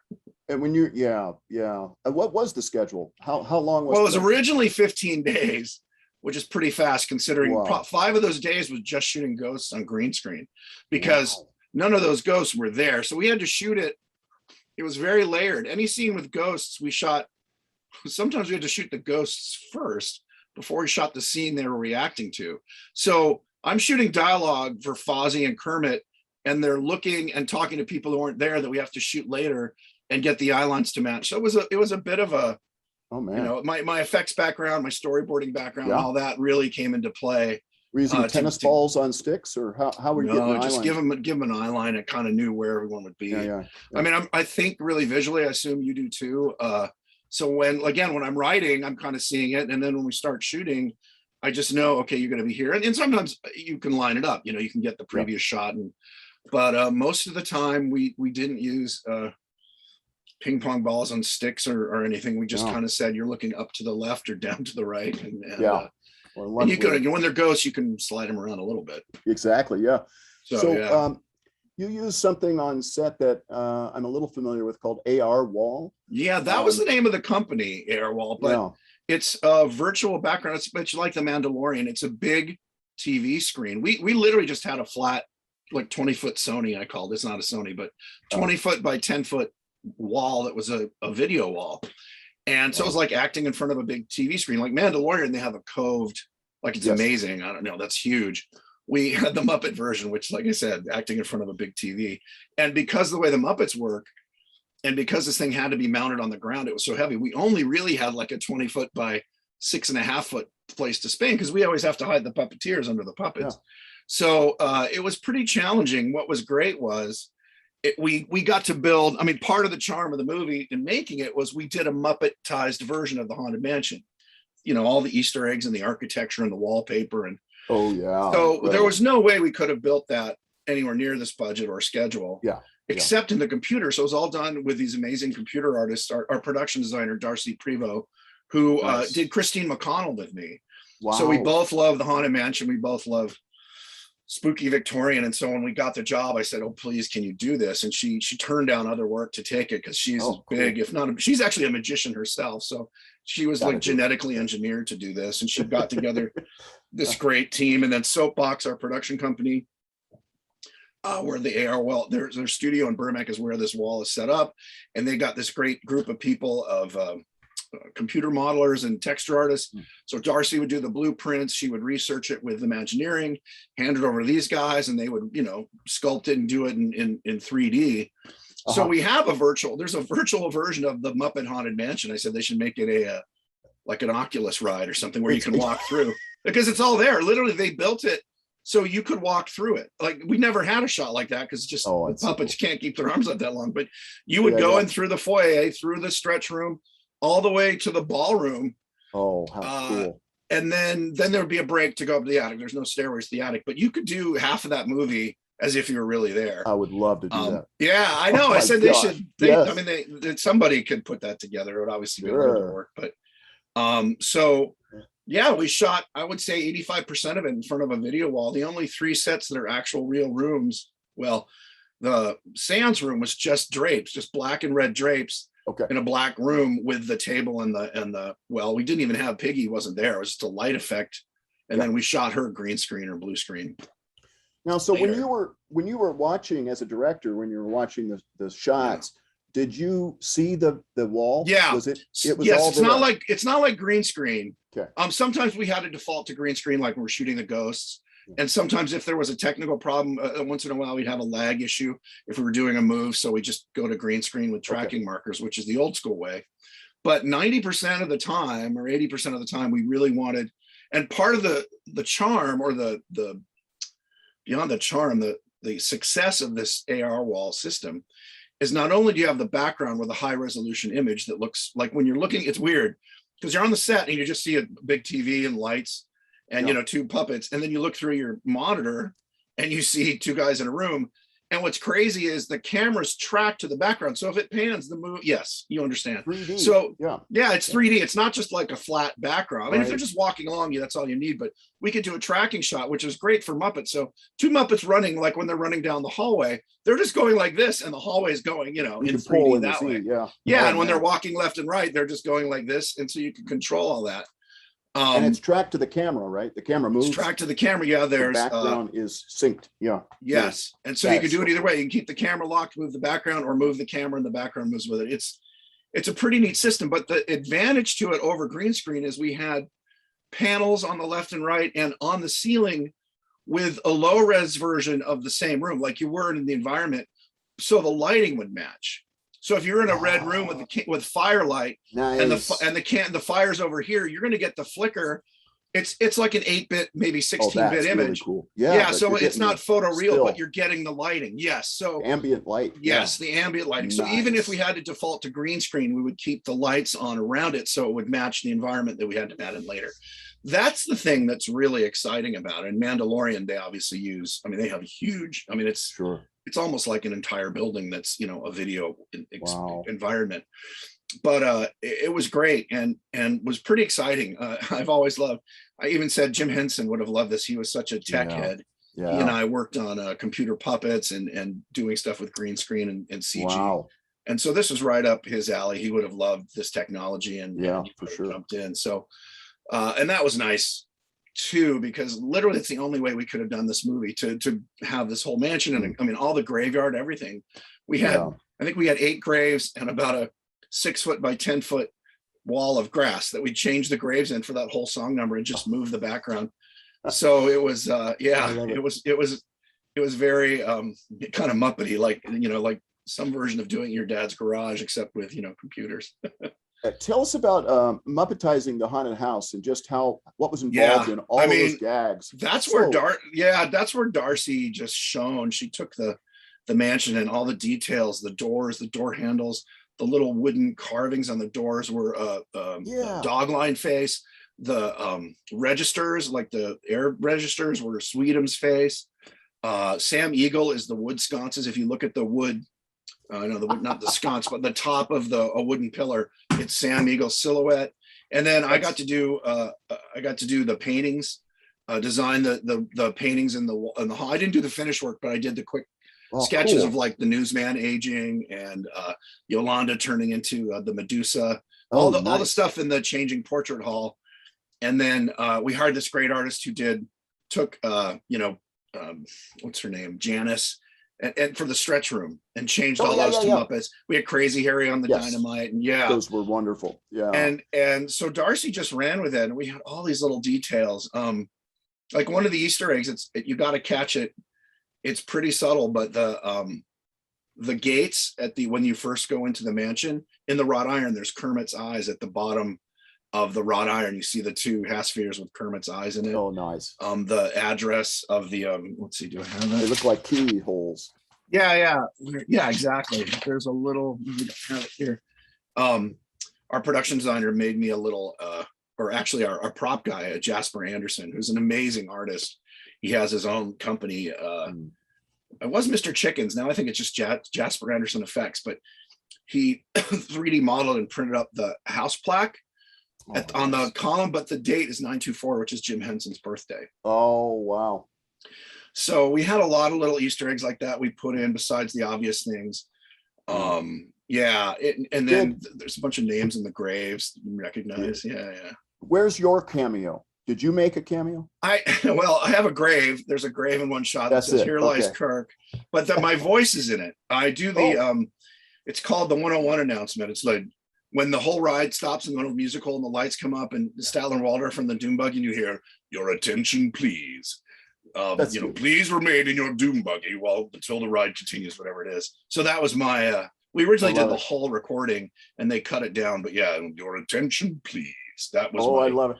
Cameo is because I stopped the show. the Doom Buggies that were they were originally part of another ride at Disneyland. They were the Fantastic Voyage where you would go through. Ride through where you go into a snowflake. Exactly. Monsanto's right through inner space.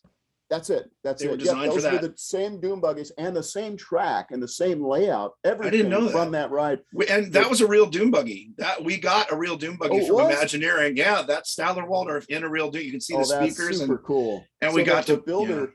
The designer of those was Bob Gurr, and he was also on our show here. And told us all about the Doom Buggies. Yeah. Bob's great. I met him at a same kind of event. So we got a real Doom Buggy that was in the Imagineering shop, and it's very authentic. Cool. And that was fun. That was again another idea. I said we have to have Statler and Waldorf watching as if they're on the ride, and people were like, "But doesn't that make it the ride?" And I'm like, "Yeah, but it's the Muppets. Like nobody's gonna go, oh well, now it's not real." So I just love those kind of deep cuts and Easter eggs, and everyone. What was nice was, I said, the Venn diagram of Muppet fans and Mansion fans is a pretty big circle that's pretty close together. But everyone seems to be. I mean, there's a few people who had an issue with this or that, but I think 90% of the viewers have loved it, and the spirit in which it was done, pun intended. Dave Goles, he did just voicing right this time. No, he puppeteered. That's Dave. Puppeteered also. Oh my gosh, 74-year-old right arm up there. Oh my God! He's had 6 or 7 surgeries over the years. It was just his voice. Oh my! No, that's Dave puppeteering. Everybody was. He did a great job. He was. We shot this during COVID, during lockdown, so it was a challenge. It also added, time every day. Everyone had to go get tested and wait for your results. And I mean, it was a fast turnaround. But no, Dave was a trooper. It came down, and he was a little nervous at first, but everyone on set had been vaccinated. And anyone who wasn't was never allowed on set. So, and then we all had masks. It's funny. There's no great pictures. You always want a picture with your cast, but I always had a mask on. So you just saw, this much of my face. So there's no great working set photos. Sadly, I know, but we all just wanted to be really careful. So that was part of the challenge too. It was the hardest. Dave came up to me afterwards and he was just talking about the filming because again, part of the weird thing of working in front of a television wall is there's no set around you. Like you're never looking behind you, right? You're just, so he's just looking out at a couple lights and, a camera crew, which isn't unusual, but there's no room that you're in. So you kind of have to look behind you. And of course they look at the monitors, but what's really crazy is when you like change angles, because you don't change anything. Like if 2 people are talking like this and the camera starts, over this guy's back, then when you flip around, you don't flip anybody. You just have the actors change. So and then the room moves. I said, you don't move the camera, you move the room. So it takes a while in spatial, especially when you're doing blocking and making sure that your camera angles match. There's sometimes where you'd have to stand in the space and then I couldn't do it. I had to look at the monitor and do this and go, okay, so you're here. So there's a bit of a spatial math that you had to do. And I know that Dave was like, just tell me where to look. I'm like, okay, you're looking here. So that was, and that wasn't just Dave, that was everybody's like, we kind of were like, all right, so you were here. So now we've moved the room this way. So now you're there, because to them, nothing's changed. So that was, when the puppeteers looked in their monitor, did they see the backgrounds, the AR wall? It's all live. Okay. So that's what works is like, particularly for them, because they're used to just working on the monitor.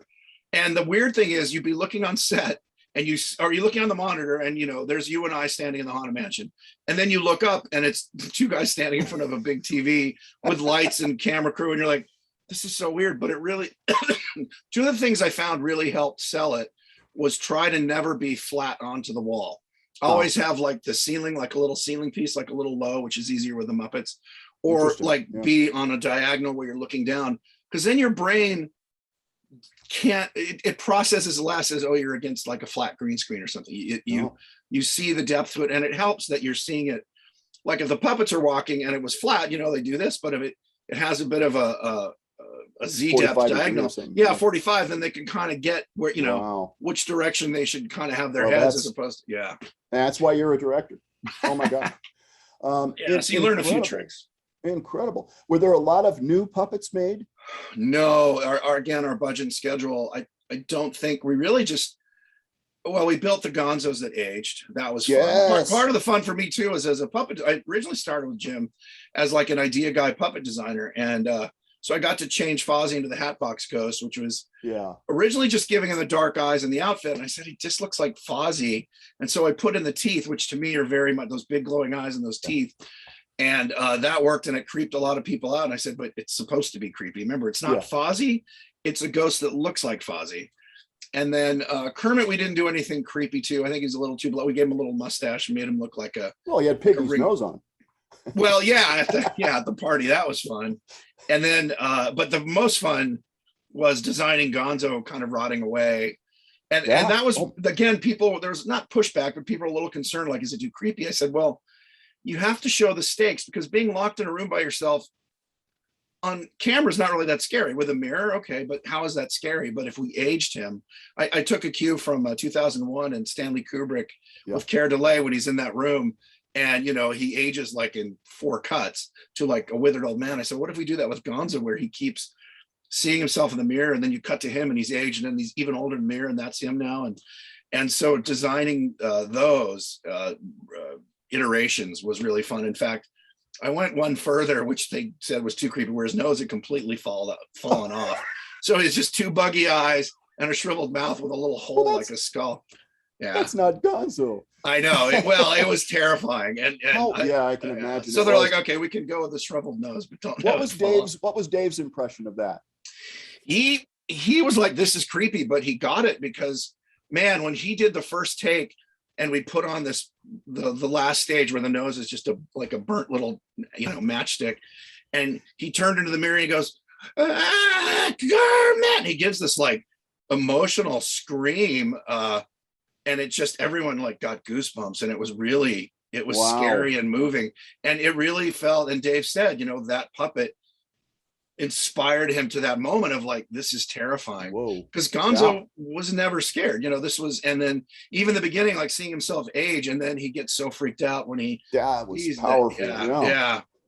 So okay, speaking of screaming, the screaming goat was a high five. That was a high five and a great running gag. You had to throw that at the end. We found her when I was doing Pepe's game show for Muppets Now. That's where she came from.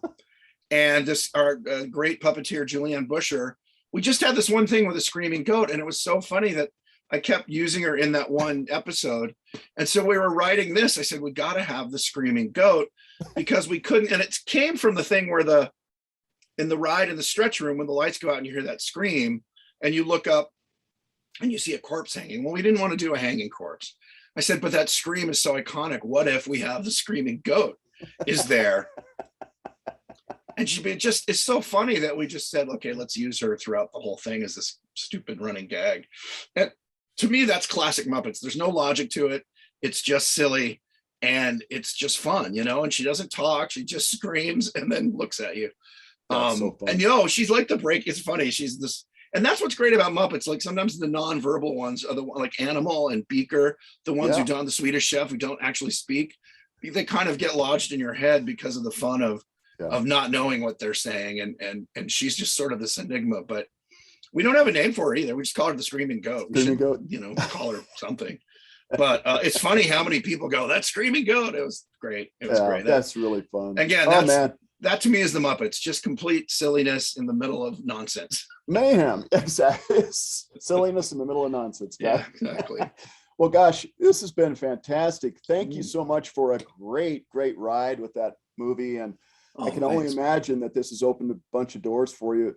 It's been great. A lot of people really responded, and again, because it was so close to my heart, and good friends knew I'd been trying to do this for years. But I've gotten a number of meetings, and people, it just kind of revitalized my career a little bit. Yeah, fantastic. It's at a good time.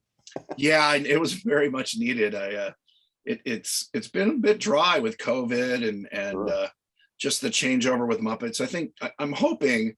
I mean, Disney's reached out and said, so let's do more of these. I'm like, yes, please. What that means, I don't know. I don't work for Disney. I'm just a freelancer. So, Sure. but I've But already what's had a nice meeting. about that is that you were one of the directors that actually pulled something off in the middle of the pandemic. So Never thought about there's that, just yeah. there's a few productions. Most of them were shut down. So Yeah. I mean, you did it, Yeah. Captain. Well, That's pretty amazing. thank you, sir.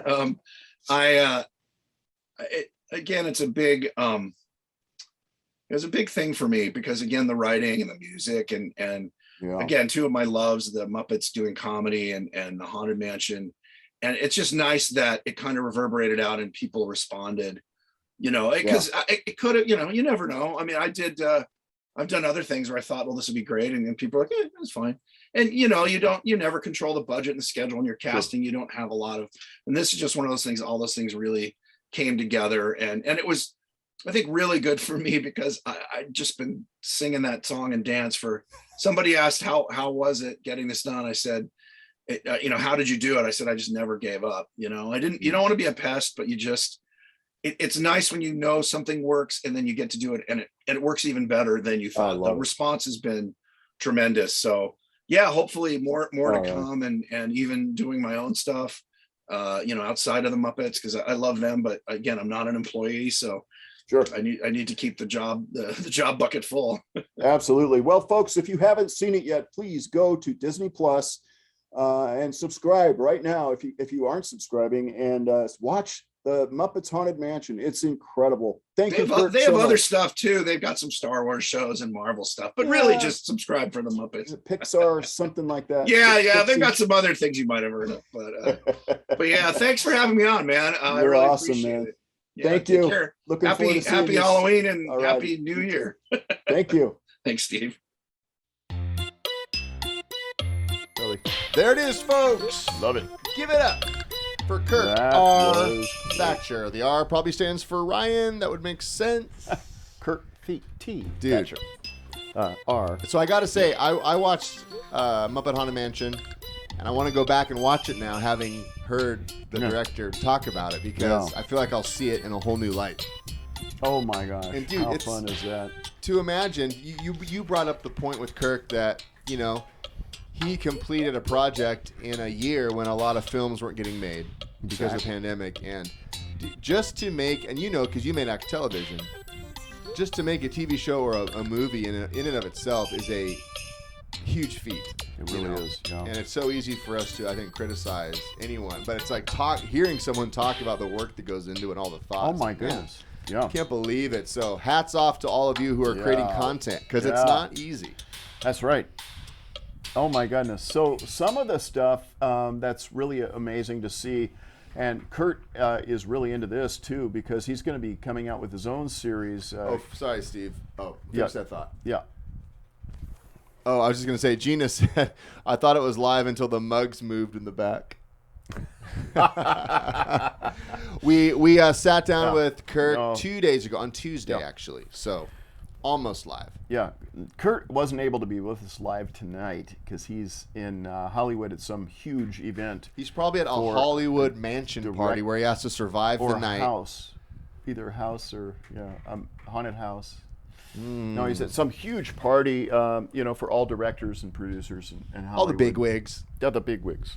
The bigwigs. But he has been texting me on the side, and he said he's really excited to see. I sent him a few of the screenshots of your comments, so thank you for commenting. He's really excited. And one of the things that I asked him while this was airing tonight was Ed Asner, was this one of his last performances? And Kurt's not sure of that, but he says it surely was one of his last. Yeah, well, I mean, I loved him for Mary Tyler Moore, appearances obviously, on either movies or TV. And then my kids loved him as Santa in Elf. Oh my gosh, he's so amazing. Ed Bob Asner, Newhart, as a ghost in. Yeah, I know. Yeah, talk about talent, really man. Cool. Really, really, really cool. Yeah. So Gina, don't worry about the mugs. Don't worry, Gina. Gina and the Jets. Okay, Bounce Patrol's there. Bounce Patrol's covered. Jim's going to be with us some more. It's a good relationship. You know, us in our niche's niche, this puppets and magic and performers alliance that we have as entertainers. You know, we are Axtell Expressions, and we create innovations to help you entertain the world. And one of our innovations, in fact, is Variety Coach. That's right, Steve. And we're going to be doing, Variety Coach is going to be a subscription service where you can learn magic, ventriloquism from the best, the superstars, balloons, bubbles, juggling. I mean, it goes on and on. Face I'm in the process of editing, and the final stages of editing the course from Sean McMaster. That's right. Which is an introduction to magic, beginner, we'd say intermediate as well. Classic magic techniques that you can use with puppets, and it's Also, Darcy Lynn's coach, Gary, who has 3 different students that are all #1 winners in the Got Talent that's crazy, man, franchise around the world. Some would say he knows what he's doing. I would think so. Yeah. Romania, Spain, and the United States, and he has so many different students that we've actually sent him and have discovered some young people. He's going to be creating a Variety Coach course on how to prepare for competitions. Isn't that incredible? Hey, Steve, I have a little announcement of my own. All right. So I have 3 songs coming out. Oh, I have 2 yeah. Christmas songs. Yes, you do. One with my church band Common Courier. One is a solo artist, Ryan Axtell. Those are coming out day after Thanksgiving. But I have a new band that released a song last Friday, and I dropped a link in the comments right now. Okay. My new band is called Bertona. Fun fact: it's a street I lived on in Seattle. My friend and I built our first studio there. And we're just making fun music, kind of indie rock. I think you'd enjoy it. I think there's some Vampire Weekend and Tears for Fears / Peter Gabriel vibes in this song. Nice. We have one song out now called Come Back to Me. I would love it. Love it. If you would go to Bertona Music. Oh, what do you hear? I hear a little Frampton in there. Oh, you know what? Yeah. Once do. you said it, I went And- back and listened to the guitars. Woo. And Yeah. I mean, Frampton. good To be stuff. compared to Frampton is Good stuff, He's man. the best. But if you'd go to bertonamusic.com, all the streaming links are there. Whatever platform you enjoy music. Here's the thing that I would ask. Because this is a brand new band, we are establishing, all of our artist accounts and all that. So we're a fledgling group. We don't have a lot of followers yet. I would love it if you would go to bertonamusic.com, click the link you want, Spotify, iTunes, Deezer, Tidal, Amazon Music, whatever you use to listen to music, YouTube, and and Sheila, you emailed me. Thank you so much. I'm glad you liked the song. It's a great song. If you would listen to it and just save it and like our profile and follow us on whatever music app you use. So that just kind of tells the algorithms that people are listening. It tells it to share our music on more playlists and all that kind of stuff. So anyways, I would be super grateful. And you can just go to bertonamusic.com. I'm going to drop a link in here. It's got all the links there. You can listen if you don't have any streaming service, you can listen to it on YouTube. And if you like the video on YouTube and share it, that'd be amazing. It's just kind of a fun song to turn on in the background while you're maybe making some dinner. It's got kind of a cool guitar track. Fun fact, I'm going to share this, kind of nerdy. The guitar take in it, there's a guitar solo. That's what I hear Frampton. Yeah, and it was actually from the demo track. I had a broken cable, and it made it sound really fuzzy and just kind of dirty. Love it. And I ended up keeping the demo track because it sounded really cool. I swapped out the cable later when I was going to retrack it for real, and I love that. It didn't have the same energy, so I kept the original. So anyways, you can find it anywhere, but I would appreciate it if you take a listen. Sheila, thanks for the kind words. It means a lot. Christmas music will be coming out in a month. Yeah. Oh, good stuff. Good Christmas music. Oh my God. God. Holy Night and Hark the Herald, a couple cool versions of that. So anyways. Gina listened while packing up for Disney. Of course you did, Gina. Yeah. All right, here's what I want, Gina. I want you to make a video for Kirk Thatcher. Yeah. On the Haunted Mansion ride. Oh, would you do that? At some point. With a dinky. With a dinky. With a dinky. Say shout out to Kirk. That's pretty cool. Yeah, that's cool. And we'll share it with him. I like that. That's awesome. Well, Steve, Variety Coach Yeah. is coming out very soon. I don't have a release date yet. All I can say is it's getting very close. We are buttoning up several courses that are just there to help entertainers improve their craft. Family performances by Steve Petra. That's right. Yep. Creative thinking. We got Brett on bubbles. In fact, the other day, Brett. This is Brett. He's an incredible Brett Roberts, an incredible variety coach. Yeah. The other day we were chatting. He's like, "Hey, I gotta go. I have 5 bubble shows this weekend." So unbelievable. This guy's He's doing working something his right. butt off. Yeah. His So, balloon anyways, go bubble. to varietycoach.com. You can follow us there. Join our mailing list. We'd love to keep you posted just on the release. Now that you're playing that, you're going to get a copyright infringement notice. Okay, I'm out. Yeah, I'm out. That's not me anymore. Now we're going to get another copyright infringement, and I can't do anything about it because it's not me as the copyright owner. Oh, my gosh. Anyways, friends, thanks for joining us.